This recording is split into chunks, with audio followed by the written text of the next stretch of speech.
ঈসা আলাইসাল্লামের জন্ম কুরআনের আলোকে এক বহুমাত্রিক বিশ্লেষণ লিটারাল, মেটাফিজিক্যাল, বায়োলজিক্যাল।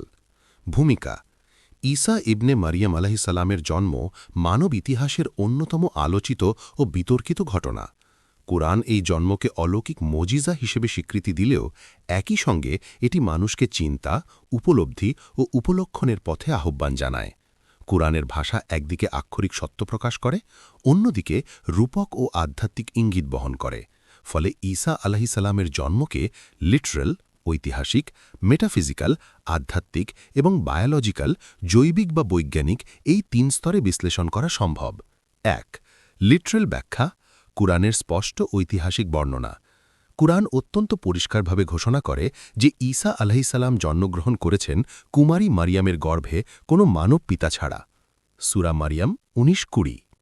মারিয়াম বললেন, আমার সন্তান হবে কিভাবে? আমাকে তো কোনো মানুষ স্পর্শ করেনি।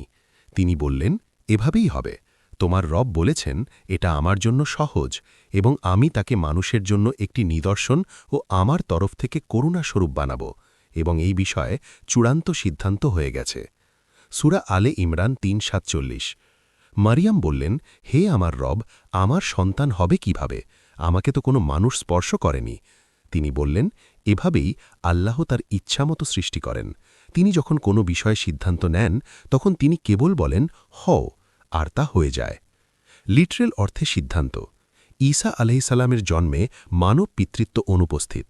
জন্মটি আল্লাহর সরাসরি আদেশে সংঘটিত। এটি আল্লাহর কুদরতের এক স্পষ্ট নিদর্শন। এই দৃষ্টিকোণ থেকে ঈসা আলাইহিসাল্লামের জন্ম একটি ঐতিহাসিক ও বিশ্বাসগত সত্য, যা কুরআন প্রশ্নাতীতভাবে উপস্থাপন করে। ২. মেটাফিজিক্যাল ব্যাখ্যা, কালিমা ও রুহের তাৎপর্য। কুরআন ঈসা আলাইহিসাল্লামকে শুধু একজন নবী হিসেবে নয়, বরং একটি বিশেষ আধ্যাত্মিক পরিচয় চিহ্নিত করেছে। সূরা আন-নিসা ৪:১৭।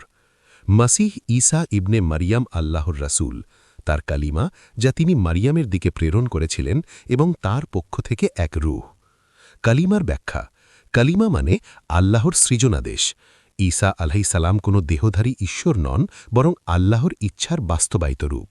রুহের ব্যাখ্যা, রুহ মানে জীবন, চেতনা ও ডিভাইন উইল। ঈসা আলাইহিসাল্লাম হলেন মানব জাতির জন্য এক আধ্যাত্মিক জাগরণের প্রতীক। মেটাফিজিক্যাল অর্থে জন্ম। এই জন্ম কেবল শারীরিক ঘটনা নয়, বরং মানুষের ইতিহাসে আল্লাহর পক্ষ থেকে এক বিশেষ চেতনাগত বার্তার অবতরণ। অতএব ঈসা আলাইহিসাল্লামের জন্ম মানব চেতনায় করুণা, নৈতিকতা ও আত্মিক বিশুদ্ধতার পুনর্জাগরণকে নির্দেশ করে। ৩. বায়োলজিক্যাল ব্যাখ্যা, কুরআনের ইঙ্গিতে জৈবিক চিন্তা। কুরআন বিজ্ঞান গ্রন্থ নয়, তবে বারবার মানুষকে চিন্তা ও গবেষণার দিকে আহ্বান জানায়। সূরা আল-হাজ ২২:৫। আমি তোমাদের সৃষ্টি করেছি মাটি থেকে, তারপর শুক্রবিন্দু থেকে। সাধারণ জৈবিক নিয়ম। মানব ভ্রূণ গঠনে প্রয়োজন পুরুষের শুক্রাণু, নারীর ডিম্বাণু। ঈসা আলাইহিসাল্লামের ক্ষেত্রে ব্যতিক্রম, কোনো পুরুষ ডিএনএ অনুপস্থিত।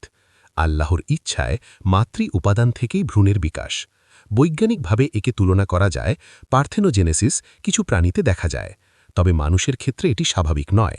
তাই এটি ছিল ডিভাইনলি কন্ট্রোলড বায়োলজিক্যাল এক্সেপশন, অর্থাৎ আল্লাহর ইচ্ছাধীন এক বিশেষ জৈবিক ঘটনা। ৪. আদম আলাইহিসাল্লামের সঙ্গে তুলনা, কুরআনের যুক্তিবাদ। কুরআন ঈসা আলাইহিসাল্লামের জন্ম বোঝাতে আদম আলাইহিসাল্লামের উদাহরণ দেয়। সূরা আলে ইমরান ৩:৫৯। ঈসার দৃষ্টান্ত আল্লাহর কাছে আদমের মতো। তিনি তাকে মাটি থেকে সৃষ্টি করলেন, তারপর বললেন, হও, সে হয়ে গেল। সৃষ্টির জন্য আল্লাহ কোনো মাধ্যমের উপর নির্ভরশীল নন। উপসংহার, ঈসা আলাইহিসাল্লামের জন্ম কুরআনের দৃষ্টিতে এক বহুমাত্রিক সত্য। লিটারাল স্তরে এটি একটি ঐতিহাসিক অলৌকিক ঘটনা। মেটাফিজিক্যাল স্তরে এটি আল্লাহর চেতনা ও করুণার প্রতীক। বায়োলজিক্যাল স্তরে এটি স্বাভাবিক নিয়মের ঊর্ধ্বে এক নিয়ন্ত্রিত ব্যতিক্রম।